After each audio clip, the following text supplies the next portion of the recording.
Reverend Gabriel Salguero is the founder and president of the National Latino Evangelical Coalition, NALEC. He also pastors a church in Orlando called The Gathering Place. His wife, Jeanette, is also ordained, and they share in the leadership of both NALEC and The Gathering Place. He has a really interesting academic and theological background. I think he'll talk a bit about that. I asked Gabe to talk about the complexity of Latino politics, especially on the politics of poverty, the role of religion, and the development of NALEC. Gabe, we're glad to have you with us. So nice to meet each of you, even if virtually, and thanks for the honor for letting us share a little bit of Latino faith engagement. I am a member of the Hispanic Evangelical community in the US. I am a Jersey Rican. That means I was born in New Jersey of Puerto Rican parents. My wife, Jeanette, is a New Yorican. That means she's a Puerto Rican, born in New York of Puerto Rican parents. And our two sons, one is a Jersey Rican and one is a New Yorican. So we've divided that equally. NALEC has a broad coalition of Latina evangelicals. So it's Mexican, Colombian, Argentine, Venezuelan, so forth, Dominican, so forth and so on. Chicano, they each self-identify in different ways. And so we're respectful of how they self-identify. NALEC has been around. NALEC is the acronym of the coalition, National Latino Evangelical Coalition, for about 11 years. David is a humble person, but he's the first to receive our Anti-Poverty and Hunger Champion Award some years ago when he was doing his work at Bread for the World, both as an economist and faith advocate. And so David is, as he's quite rightly said, a friend and a leader. Before I was the head of NALEC, I was the director of the Institute of Faith and Public Life at Princeton Theological Seminary. I did my PhD work at Union Theological Seminary. I worked with a gentleman called James Cohn. I was his teaching assistant. Before he passed, and another gentleman called Larry Rasmussen, who's a kind of earth ethicist, and a wonderful woman called Emily Towns before she went on to be at Vanderbilt. She's a womanist scholar.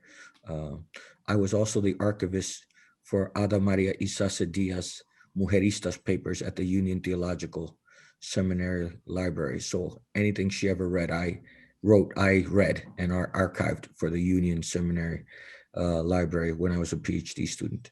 I am an Assemblies of God pastor, and so you will find very few evangelicals who did PhD work at Union, but here's one. I'm not the only one, actually. There are several others. Michelle Torres, Samuel Sullivan, and others, and a lot of that training in kind of liberation theologies for my public work in Latina liberation theologies and other liberation theologies for my kind of public engagement. But so did my formation in a Pentecostal indigenous church, Latino Pentecostal church. My father and mother have been ordained for 41 years. My mother was one of the first Latina ordained in the Pentecostal tradition in the 70s. And she's still very much ordained, and she's the pastor of the church I grew up in. I think she was ordained in 1978. And so that's my tradition. Jeanette is also ordained in the Assemblies of God tradition.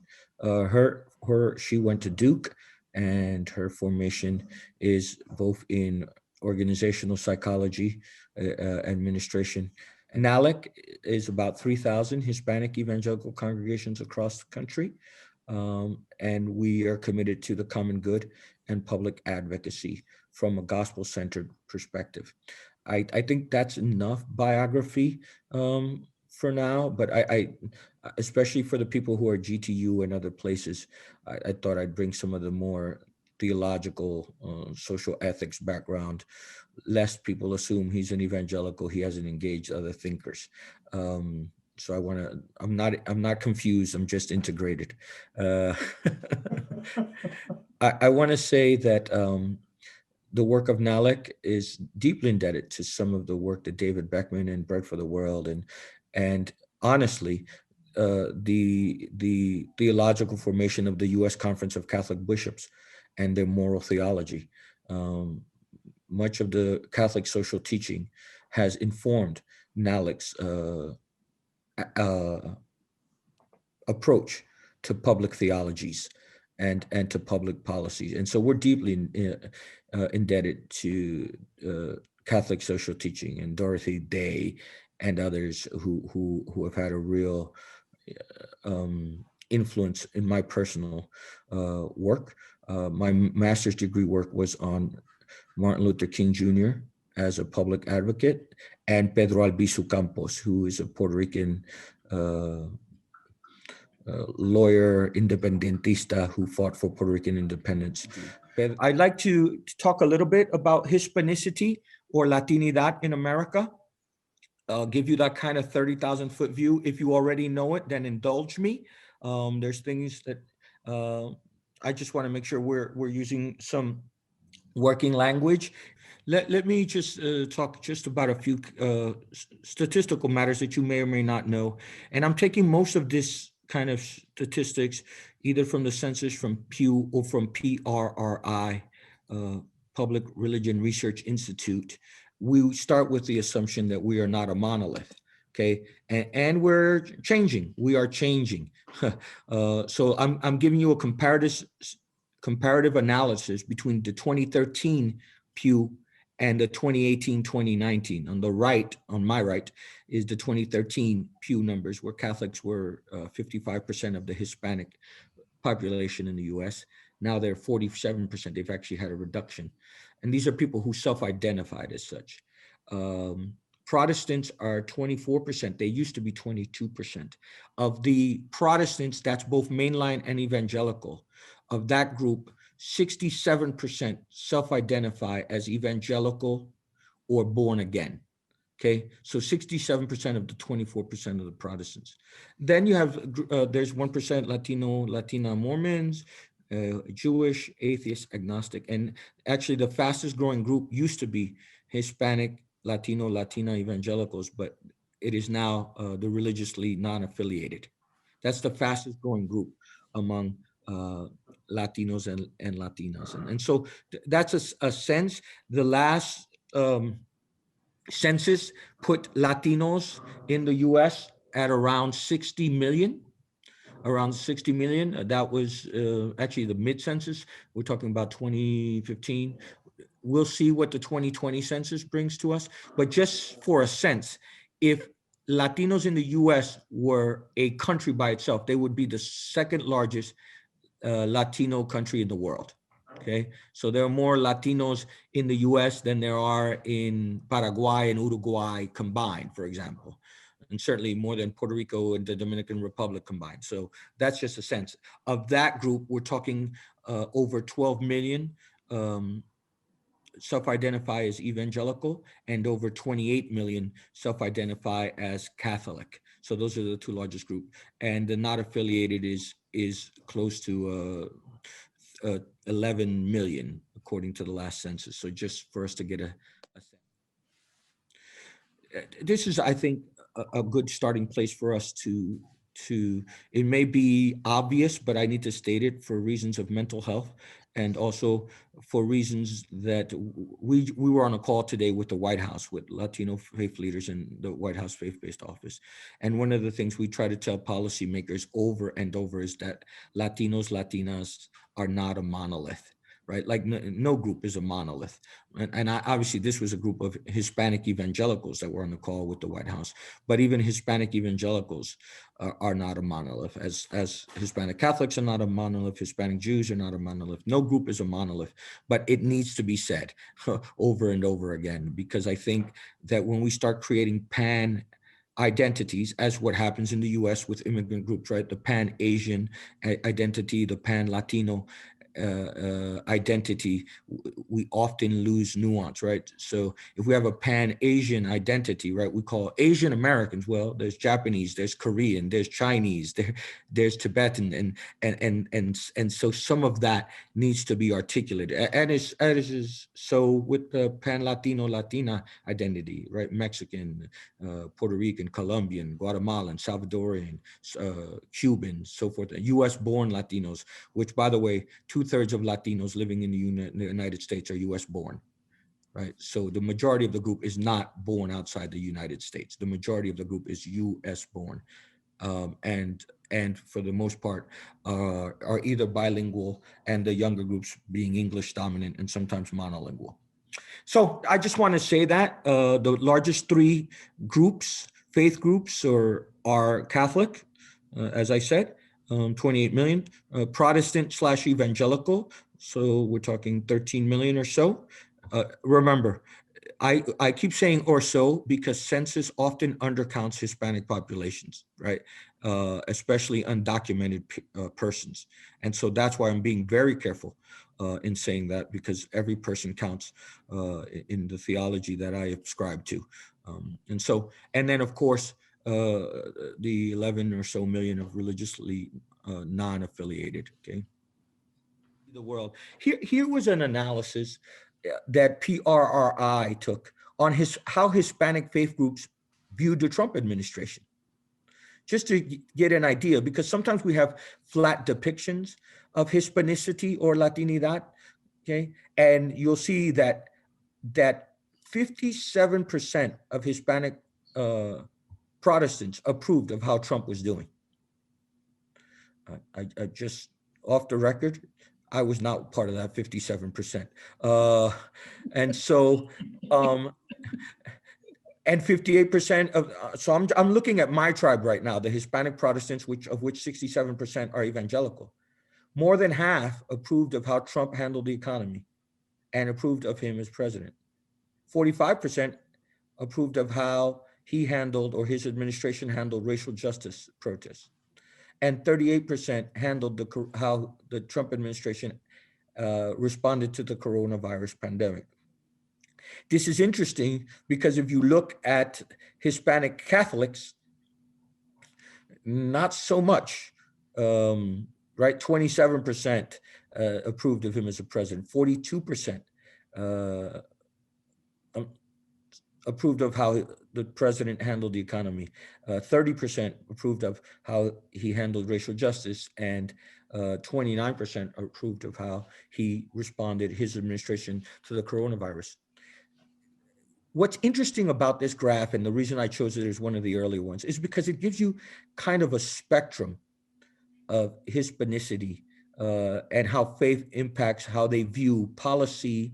In this case, an anecdotal look at a particular administration's, the most recent administration. Look at how Hispanic religiously unaffiliated compare to Hispanic Protestants. They're almost always on opposite, not almost always in this chart, always on opposite spectrums.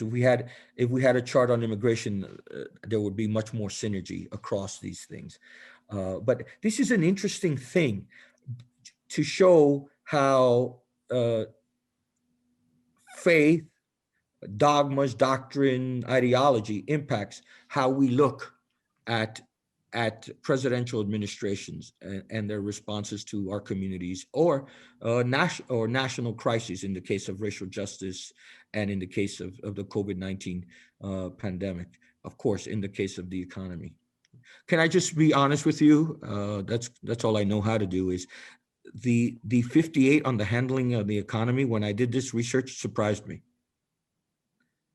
Especially since most of the work that I've done with religious leaders, which is Catholic bishops and Latina evangelical denominational leaders, has been around earned income tax credit, child tax credit, SNAP, WIC.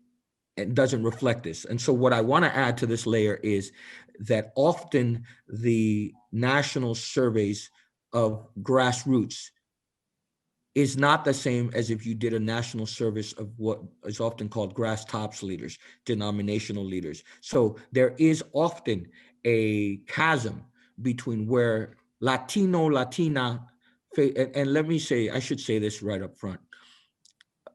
I know the term Latinx. I know it very well.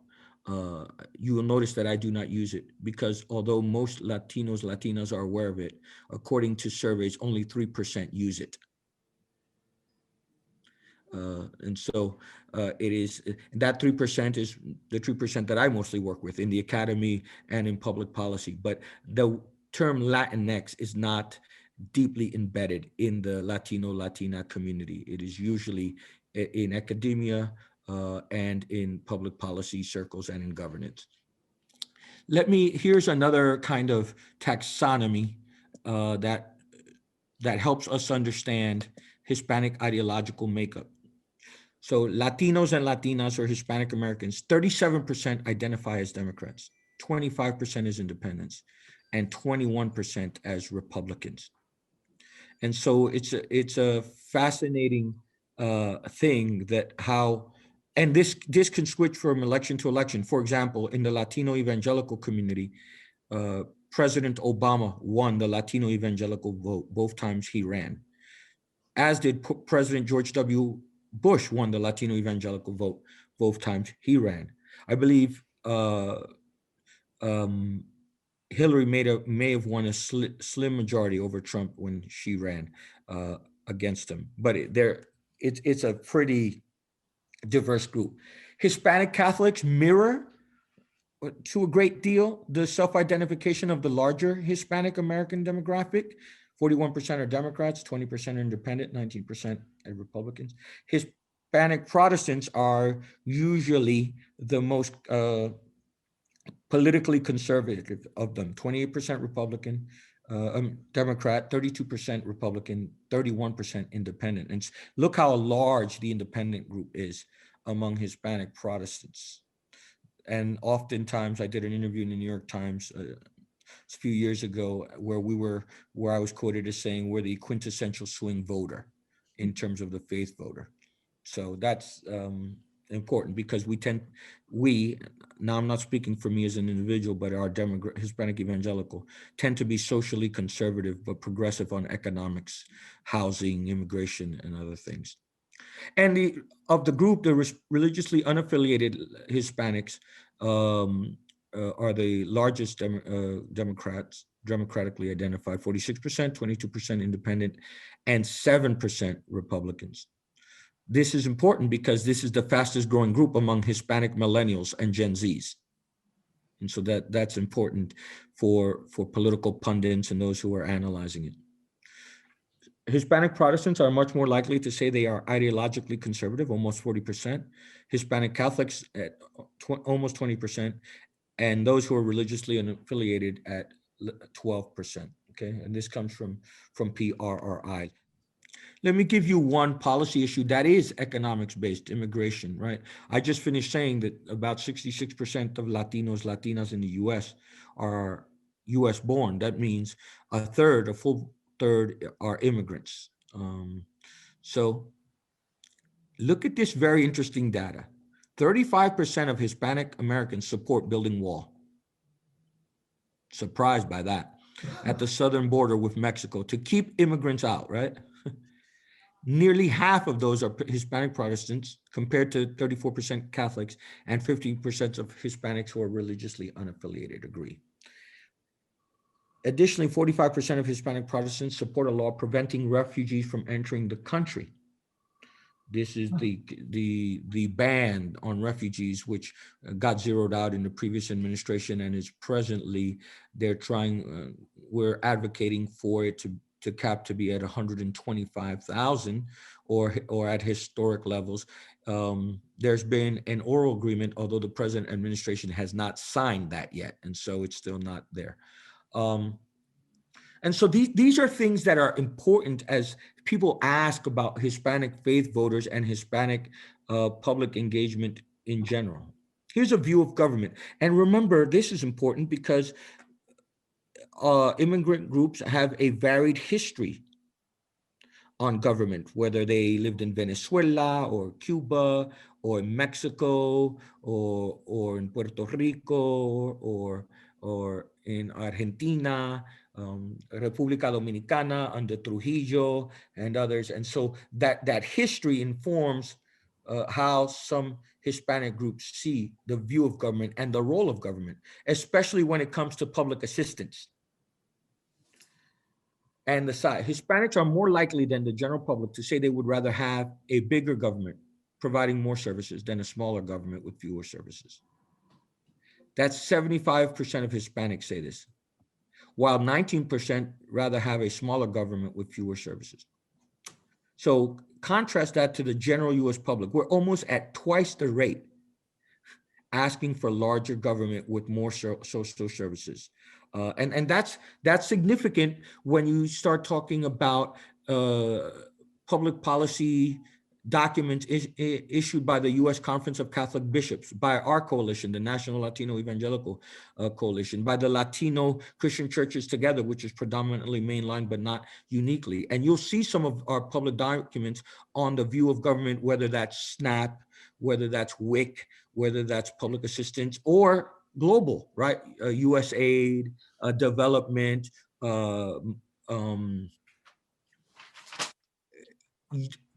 that view, this view of government is deeply reflected in the public pronunciations of some of these larger Latino, Latina faith groups. Although there are others like Libre Initiative and others who actually feel that should be the role of the church and not government, although I'm not sure how they articulate the church doing all of that. Let me say another layer of the last 5 years that have been important to Latino faith engagement, particularly in the areas of poverty and economics. Quite frankly, in the last 30 years, the Hispanic boom via immigration and birth. So 1 out of every 4 children born in the US is Hispanic. 1 out of every 4 children born in the US is Hispanic. 1 out of every 2 is a BIPOC, a Black, Indigenous, or person of color, okay? And so 1 out of every 4 children, we are a young demographic. Our median age is under 28 years of age. And the demographic boom has come either through immigration or through having children or family expansion. And so that has significantly impacted the migration from Central and South America, the Northern Triangle, Honduras, Guatemala, El Salvador, and increasingly from Venezuela, given the crises, political and economic crises in Venezuela have been significant. And from Puerto Rico, although that's not immigration, that's migration because Puerto Ricans are US citizens, because of Hurricane Maria and the recent earthquakes. And that is a revolving door migration, cross-reference 1950s Puerto Rican revolving door migration. For those of you who've read some of those books about Puerto Rican revolving door migration.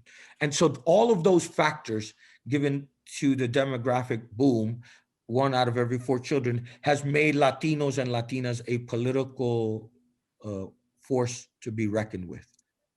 The grassroots historically are dealing with survival. We live in lament. Right? Not policy nuance, right? We need to get the check to pay the rent this week, right? When all of these kind of nouveau white evangelicals started talking about lament, we were like, what took you so long? Now lament is trendy. Let's lament, let's all lament.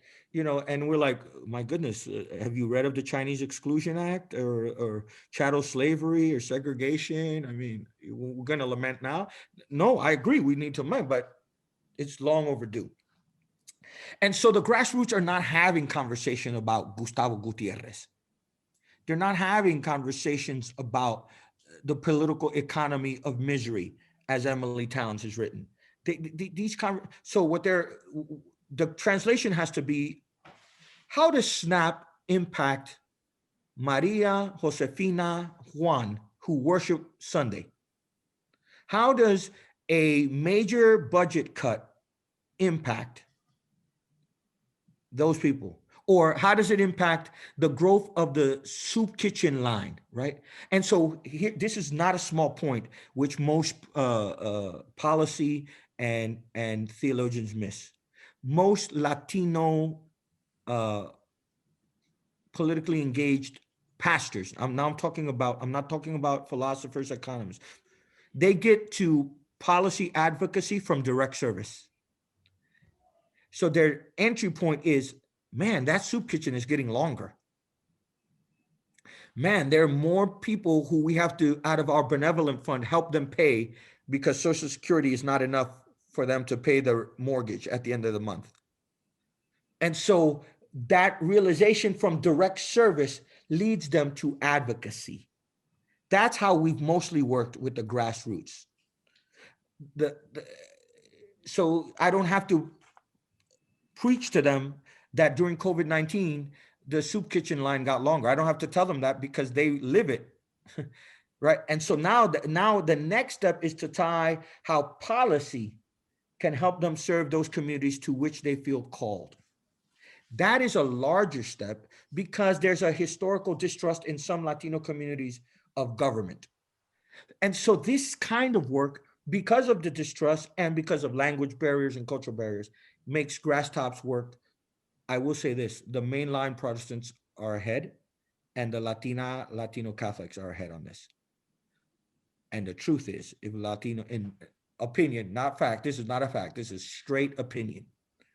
The Latino church could learn a lot more from the African American church in this regard.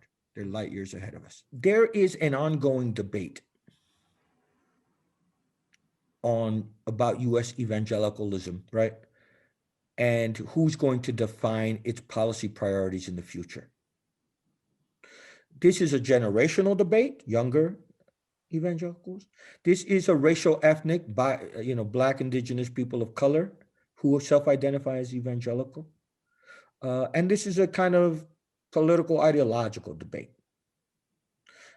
The historic white evangelical institutions in the US sphere are National Association of Evangelicals, Christianity Today, Wheaton in terms of Christian evangelical colleges, and Gordon Conwell in terms of institutions, right? And all of those were founded, before the 70s, actually before the rise of the religious right. And when the religious right came in, they got increasing traction in those historically rooted, longstanding white evangelical organizations. They were intelligent enough to know that if they had wanted any semblance of legitimacy, they had to recruit Latino, African American, Asian, millennial, and that is causing some negotiation around racial justice, around SNAP, around WIC, around earned income tax credit, around US aid, around foreign policy in the Northern Triangle. The truth is that white evangelicalism has had a strong influence on issues of abortion, same-sex marriage, Middle East, in Latino evangelicalism in America. A strong influence, possibly a monopoly.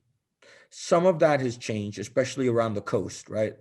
East Coast, West Coast, and urban centers. But on issues like immigration, on issues like housing and economic development, that is where Latino voices are coming to the fore. The presentation of economic theory, I didn't say the economic theory in of itself, I said the presentation of the economic theory in Latino faith circles, given the economic upheaval of Venezuela, and the history of the first group of Peter Pan migrants from Cuba, and the bankruptcy and the junta placed over Puerto Rico that people like Eric LeCompte and Jubilee USA have been raising, I'm getting really into the weeds, is making the conversation around economic investment more difficult than in years past. I don't know what opinions are among the Puerto Ricans in the US about the plight of the island and how it's being handled. It's one of equity. I think it's a question of equity. Puerto Rico is not more in debt than Texas. Right. The debt of Puerto Rico is not larger than Texas. Right. But Texas doesn't have a junta. Puerto Rico does. Mm-hmm. Detroit went bankrupt, but it did not have imposed on it the economic regulations that Puerto Rico does. For that matter, the state I live in has probably greater debt than the island of Puerto Rico. And I live in Florida, or New York State, or California. But is that true as a proportion of the economy? The point is that That's interesting. that when Latinos go bankrupt, we're irresponsible. When other groups go bankrupt, they need help.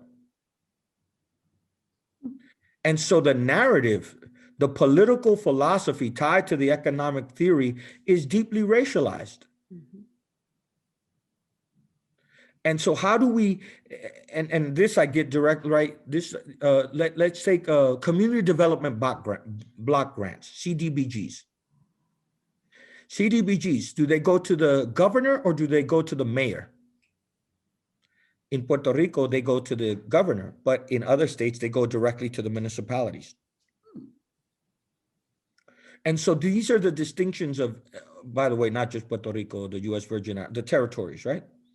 And so these are the issues that require a level of analysis, both on economic theory and how race is tied to economic theory. The Equality Act has the Latino Evangelical Church in an uproar. Yeah. It just, as soon as it passed the House, Jeanette and I Is probably it just the affirmation of gay people? Is that no, it's the concern of Pell Grants to Christian colleges and universities. It's the concern of federal aid to churches that run Office of Refugee Resettlement, Our direct services. our direct services that have federal funding. So foster care, hunger relief, natural disaster relief organizations, private Christian colleges and universities that receive Pell Grants and FAFSA. The list is long, but those are the main ones that they're concerned about. okay? Although that same group would say, we are for fairness for all, and they're therefore against they're against discrimination for LGBTQ plus people, but they're concerned about the lack of religious exemption in the Equality Act. So let me talk about priority issues. Now I'm getting more to policy issues.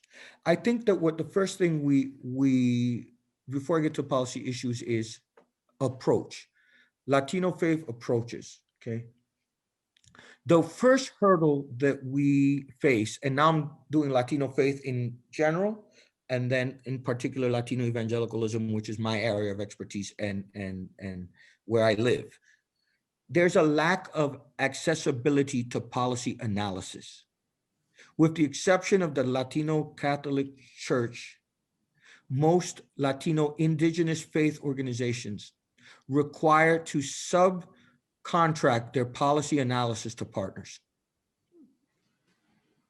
And so while we may have the larger numerical people to mobilize, we don't have the experts unless it's in partnership. Even the Latino Catholics are doing it through the larger U.S. Conference of Catholics. It's not a uniquely Latino analysis of the EITC.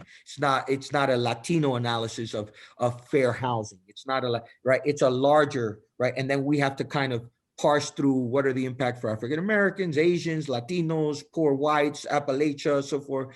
That work, that's going to take some time because most of the organizations don't have an in-house policy person working on the Hill, getting them the day-to-day information. right?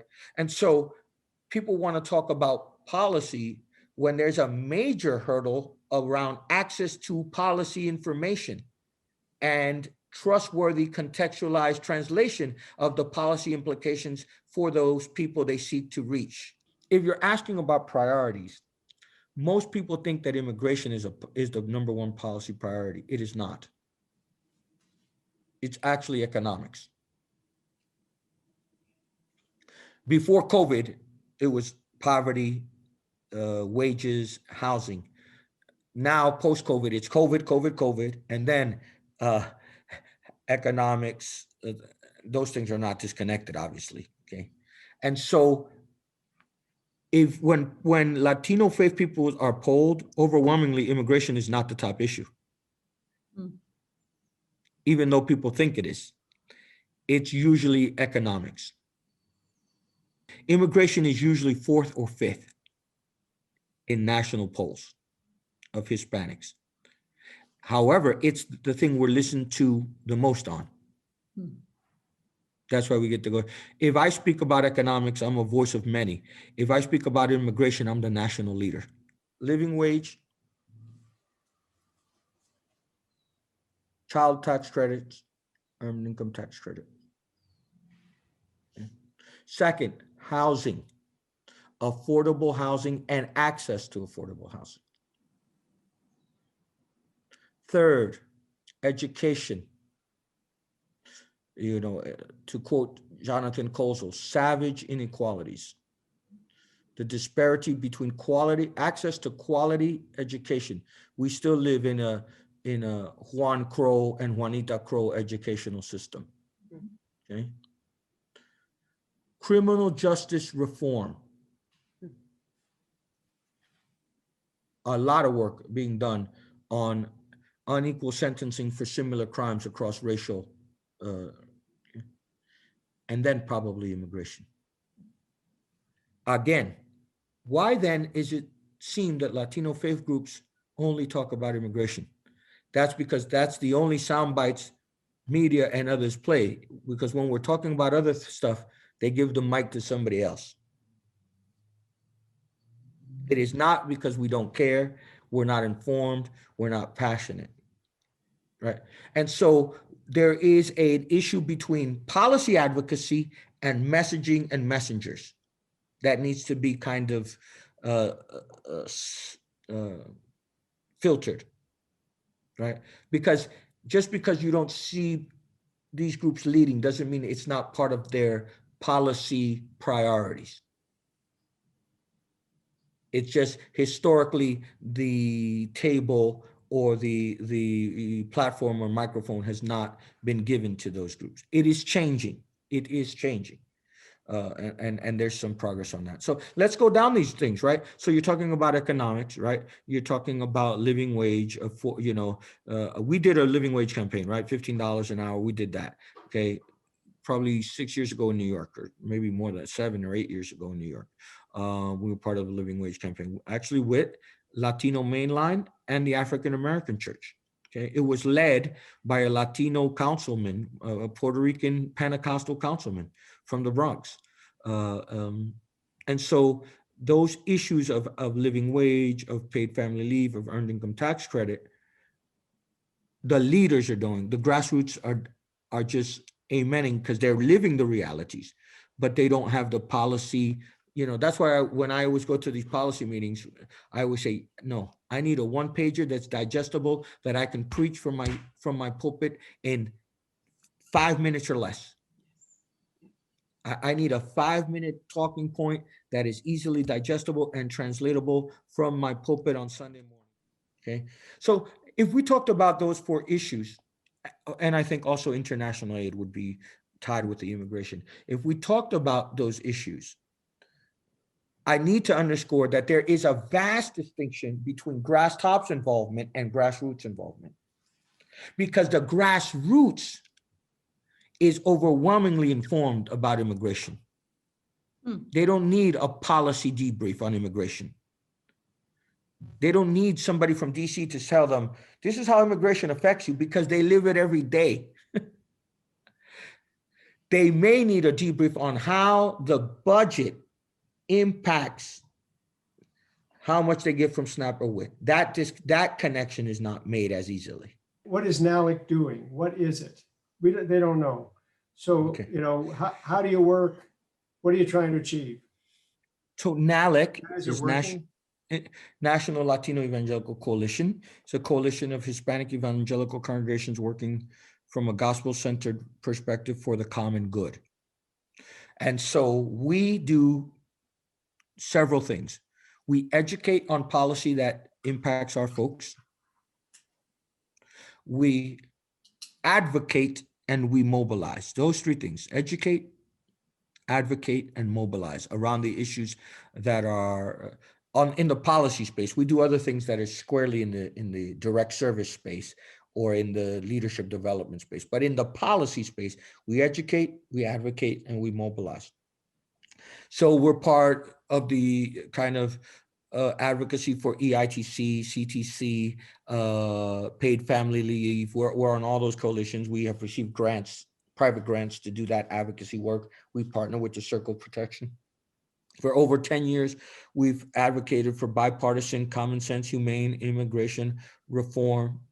We were the first evangelical coalition in the country, not the first evangelical, but the first evangelical national coalition to take a stand against the death penalty, to publicly oppose the death penalty. No other evangelical organization has done that. We're still the only one. And we did that several years ago. And so we advocate for criminal justice reform. And we've been doing that for about 6 years. On COVID-19, we're working for the COVID-19 legislation to be approved with some permanency around EITC and CTC. And we've mobilized around that. We've done some calls with senators and congressmen and women to make sure they know our perspective on it. We have in COVID-19 talked not just about the disproportionate impact on Latinos, but also how are we going to fund USAID in a way that responds to the global pandemic. And our strength is that we're good at grass tops and excellent at grassroots mobilization. Every time there was an immigration mobilization by the Evangelical Immigration Table, the largest group was always NALEC, 400, 500 people visiting the Hill. And so we're very good at moving large groups of people, but it takes a long time. It takes a long time. If people ask you what impact has NALEC made, what would be your top impact story? And then you really were very visible during the 2020 election. You got a lot of press, a lot of attention from candidates on both sides. What do you learn from that? That fame is fleeting. What? Fame is fleeting. That at the strike of midnight, the carriage turns into a pumpkin.